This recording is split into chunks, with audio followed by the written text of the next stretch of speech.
Selamat bertemu kembali dengan Ibu Astuti Ningsih. Semoga semuanya selalu sehat dan masih dalam materi pembuatan hiasan busana.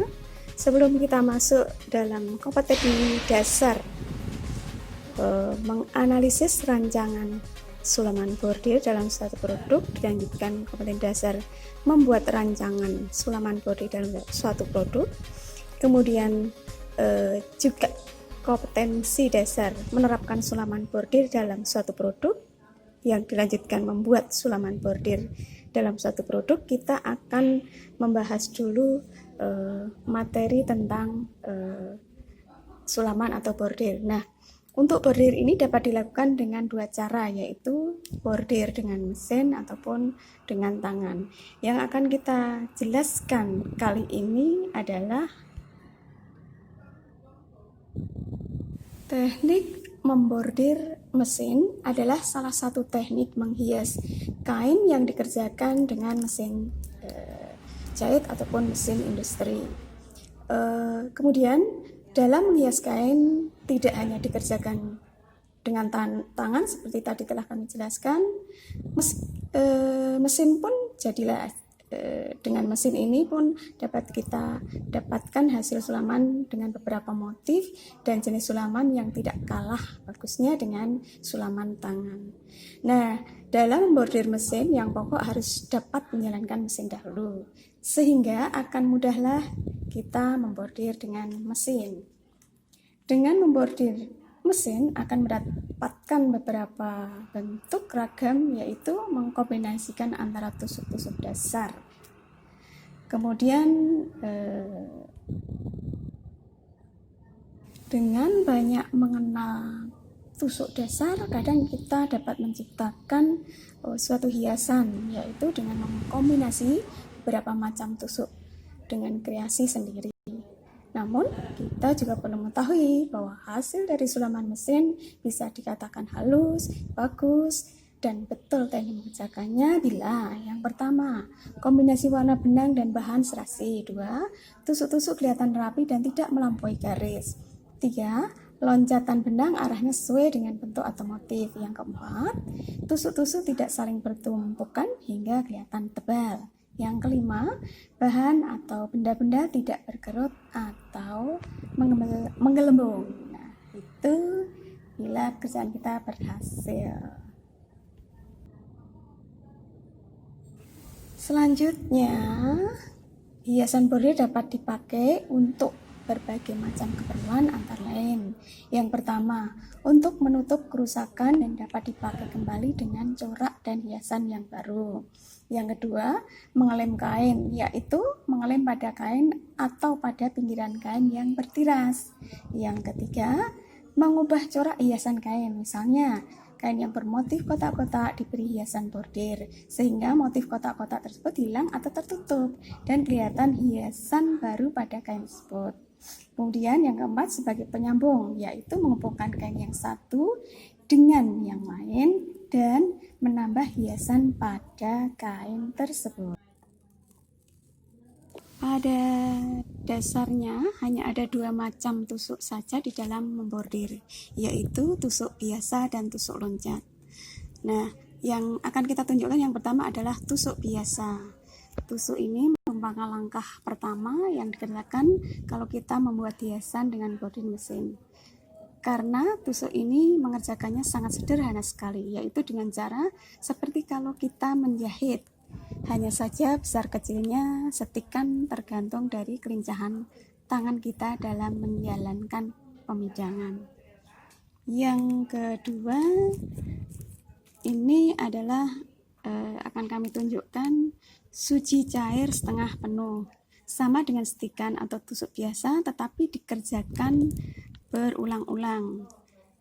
Keliling motif kita kerjakan dengan tusuk biasa, kemudian berulang-ulang motif diisi dengan setikan tusuk yang sama sampai motif sejajar tertutup oleh setikan tersebut. Kemudian berikutnya suci cair penuh. Nah, ini dia. Cara mengerjakannya sama dengan suci cair setengah penuh, hanya saja di sini motifnya seluruhnya diisi dengan tusuk biasa. Nah, tuh tampak bagian belakang hampir sama hasilnya.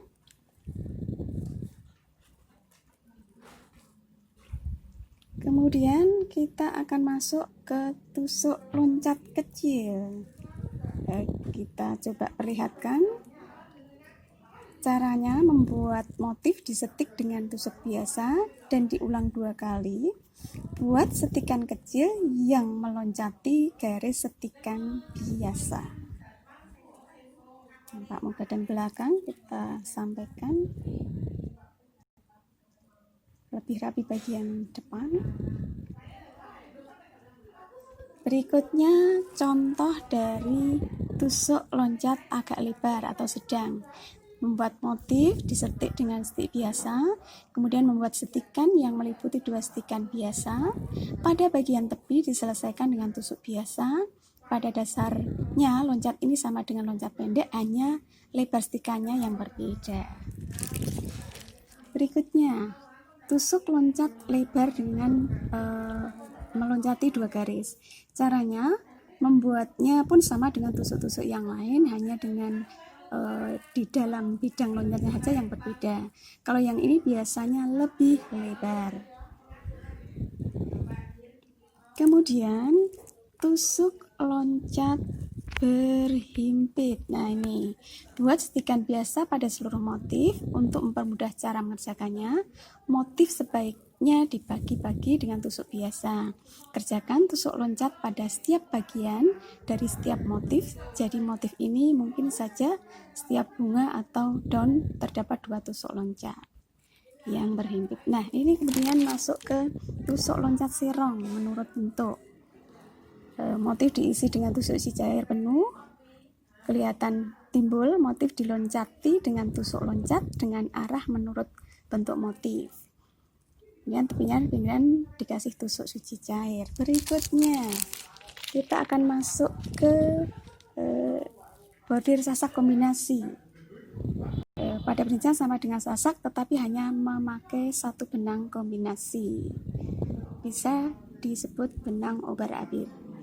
Kemudian bordir sasak kombinasi memakai batas. Pada bordir ini caranya membuat sama dengan sasak memakai benang kombinasi, tetapi pada potongan motif diberi antara dengan memakai benang yang lain sebagai batasnya. Demikian kita sampaikan. Berikutnya akan kita sampaikan kembali. Mohon maaf apabila dalam menyampaikan terlalu cepat karena materi banyak sekali. Kita lanjutkan, mari. Selanjutnya adalah bordir Inggris. Bordir ini juga disebut sulaman putih karena biasanya dengan warna sama dengan bahan atau kain. Atau dapat juga disebut dibuat dengan berbeda warna 1 tingkat. Jadi tetap dalam warna yang sama, misalnya merah dengan merah muda. Kemudian kita akan menampilkan bordir riseli. Nah, seperti ini. Riseli juga merupakan sulaman putih. Cara membuatnya motif pun sama seperti bordir Inggris. Hanya bedanya pada riseli lubang dibuat agak besar karena pada lubang kadang-kadang akan diberi rentangan benang yang diselesaikan dengan tusuk halus. Berikutnya, riseli bervariasi. Pada bordir ini, bentuk dan cara membuatnya sama dengan riseli, hanya saja bridge dibuat tidak hanya 1 jalur saja tiap motifnya, jadi dibuat dengan variasi lain, kadang bridge dibuat bercabang, dan sebagainya. Masuk berikutnya adalah terawang batu bata pecah. Pada terawang batu bata pecah ini motif hiasan terletak di bagian tengah, kemudian dikelilingi dengan rentangan-rentangan benang yang dibordir dengan tusuk loncat halus. Ini contohnya, tampak muka dan belakang hampir sama. Baik, sekarang kita lanjutkan dengan terawang gunting belakang. Nah, seperti ini. Untuk membuat motif ini cara sama dengan terawang batu bata pecah. Demikian juga mengerjakannya. Hanya bedanya kita tidak perlu mengguntingnya terlebih dahulu dalam membuat rentangan. Jadi, setelah menyelesaikan motif di tengah, langsung membuat rentangan benang dan rapikan dengan tusuk loncat halus. Terakhir, bagian tepi diselesaikan dengan tusuk loncat halus. Kemudian masuk tusuk granit atau round stick. Sekeliling motif diberi batas, kemudian dirapikan, diselesaikan dengan tusuk halus. Motif seluruhnya diisi tusuk biasa dengan berputar-putar kecil, sementara mesin dijalankan dengan cepat. Tangan bergerak dan berputar dengan cepat. Kemudian bordir atau sulaman biji ketimun. Seperti ini contohnya. Ya. Selanjutnya bordir coat atau benang besar. Bordir ini kelihatannya hampir sama dengan membuat tusuk loncat, hanya di sini lebih kelihatan timbul karena diisi benang besar, kemudian ditusuk loncat. Berikutnya bordir aplikasi. Nah, bahan yang dibuat untuk aplikasi adalah semua jenis bahan yang polos, berbunga, berbintik, kotak. Motif sebaiknya dihindari yang bersudut supaya tidak menyulitkan cara pengerjakannya. Kemudian bordir fantasi susun. Nah, cara membuatnya memindahkan motif, kemudian pekerjakan dengan tusuk sak-sak. Setelah itu bunga tadi dibuat bersusun, kemudian dipotong. Setelah itu buat lagi yang lebih besar, kemudian ditumpangkan dan dijadikan menjadi satu sehingga seperti bentuk relief. Selanjutnya bordir timbul. Bordir timbul dalam seni menghias kain biasanya disebut dengan matalase atau sulaman relief. Bordir ini timbul karena diisi dengan kapas. Bukan dari belakang berbeda. Kemudian masuk ke sulaman imitasi permadani. Seperti ini contohnya. Membuat sulaman ini diperlukan 1 atau 2 buah jarum besar atau jarum kristik atau lidi. Kemudian diletakkan motif, kemudian setelah itu dibordir halus sampai tidak kelihatan jarum atau lidi. Nah, kemudian masuk ke penelup bordir. Pada bordir ini bahan yang diperlukan adalah benang wool untuk bunga dan daunnya. Tampak muka belakang tidak sama ya. Selanjutnya bordir pita. Ini tentu saja bahannya dari pita. Nanti akan kita jelaskan di lampiran atau di akhir. Seperti ini contohnya. Kemudian berikutnya kita masuk sulaman dengan manik-manik. Nah, seperti ini contohnya.